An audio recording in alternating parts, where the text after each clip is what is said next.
ಕೇಳಿ ದಯ ತೋರಿ ರಕ್ಷೆ ನೀಡುವಾರು.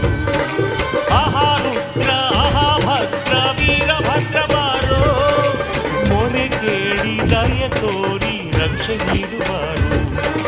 ನಿನ್ನ ಪೂಜೆಯ ನಿನ್ನ ಸೇವೆಯ ನಾನು ಮರೆಯಲಿಲ್ಲ. ನಮ್ಮ ಬಾಳಲಿ ಏಕೆ ಈ ರೀತಿ ನೋವು ಕಾಡಿದಲ್ಲ.